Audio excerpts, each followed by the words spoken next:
사실 이 극한눈이라는 단어가 최근에 처음 들었어요. 근데 원래 그게 교과서 같은데 이제 딱 정식으로 있는 단어는 아니고 어느 병원에선가 아마 쓰시고 계신 것 같아요. 사실 뭐 앞트임이라는 말도 원래는 내안각 성형술인데 앞트임이라고 해서 사람들이 바로 알아듣기 쉽게 이렇게 만든 단어란 말이에요. 앞트임 수술, 뒤트임 수술. 아, 뒤가 터지나 보다. 이게 바로 이해가 되게.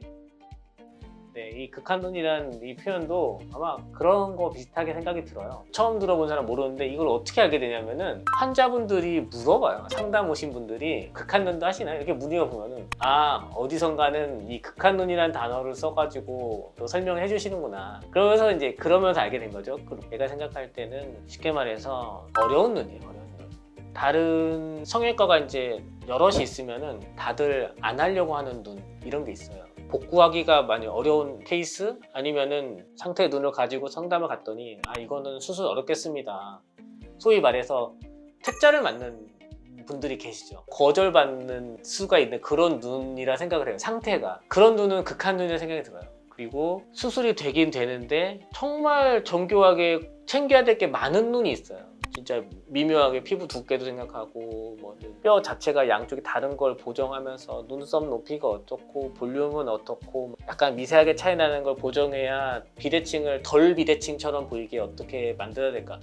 비대칭을 완전 대칭을 못 만들 것 같으면은 얼추 맞춰서 덜 비대칭으로 보이게 약간 보정해야 되는 그런 눈들이 생각보다 많아요. 근데 그런 작업들 그냥 간단히 하면 되는 게 아니고 조금 고려해야 될 게 많은 눈, 그것도 일종의 저는 어려운 눈에 뭐 극한 눈이라고 할 수 있을 것 같아요. 첫 수술도 있을 수 있겠어요 보니까. 왜냐면 선천적으로 이제 주로 많은 거는 선천성 안검하수, 특히 일측성으로 있는 경우 양쪽도 심하게 다 있으면 그것도 참 어려운데 태어날 때부터 안검하수가 중증도 이상으로 있는 그런 눈은 매우 어려운 눈이라고 생각이 들어요. 왜냐면은 수술을 하려면 그 안쪽의 구조가 다 건강하게 있어야 그 구조들을 가지고 조합을 해가지고 이렇게 맞추고 해서 수술해야 되는데 눈을 뜨는 근육 부분이 근육 형태로 되어 있진 않고 근육이 이렇게 퇴화되어 있는 느낌? 그래서 그 근육이 없어요. 그 자리가. 그 대신 지방 조직으로 대체되어 있고 밭의 가운데 큰 돌 하나씩 껴있는 것 같이 눈꺼풀이야 덩어리가 하나씩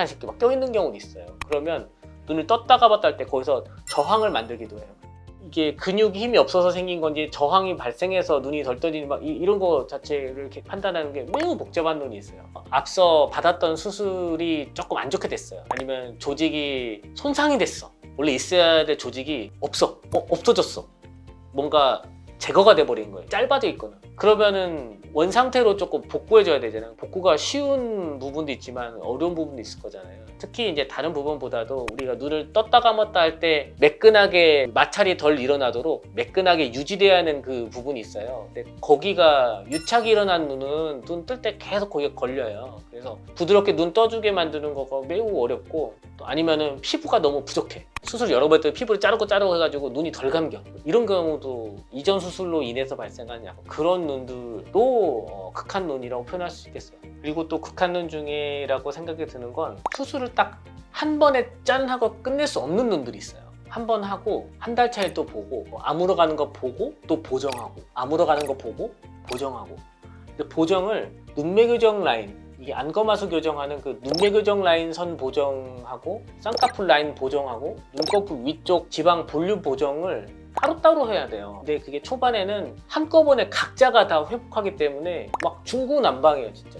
이거를 그 시기에 맞춰가지고 판독을 해내야 돼. 의사 입장에서는 아, 이게 잘 가고 있는 건가? 그리고 다른 이벤트가 없는 건가? 이 세 개가 따로 아랫선, 윗선, 지방 볼륨 이게 따로따로 놀면서 회복되니까 일시적인 비대칭이 매우 많아요. 근데 이게 수술이 조금 덜 정교하게 돼서 아쉽게 돼가지고 만들어진 비대칭이냐 아니면 이거는 일시적으로 보였다가 다시 맞춰 들어갈 비대칭이냐 이거를 매우 판단해야 되는데 이거를 시기마다 보이는 상처가 아물어가는 그 전체적인 어떤 코스를 이제 머릿속에 그려서 각자의 그림이 따로따로 해서 이게 조합이 됐을 때 이렇게 보이는 거다라는 걸 되게 읽어내야 돼요. 읽어내고 또 2달 뒤의 모습, 뭐 3달 뒤의 모습 이런 걸 또 그려서 수정하는 작업도 해야 될 수도 있겠고 아니면 또 어느 시기에 수정을 해야 가장 이상적으로 효과적으로 안전하게 정교하게 할 수 있냐 이걸 또 결정하는 것 이것도 매우 중요한데 이런 것들을 치료 기간도 길고 다듬어서 수술해야 되는 이 찬스도 매우 높은 그런 눈도 극한 눈이라고 하면 좋을 것 같아요. 정성이 많이 들어가야 되는 눈이라고도 또 할 수 있어요. 환자분 힘들지만 계속 가야 되거든요. 앞에 얘기한 정말 심해서 여기 딱딱하게 이제 막 흉터도 막 심하게 지고 그러면은 상담을 다니는데 좀 퇴짜를 많이 받죠. 그러면은 환자분들 우리 병원 찾아주시면은 마음이 많이 닫혀 계세요.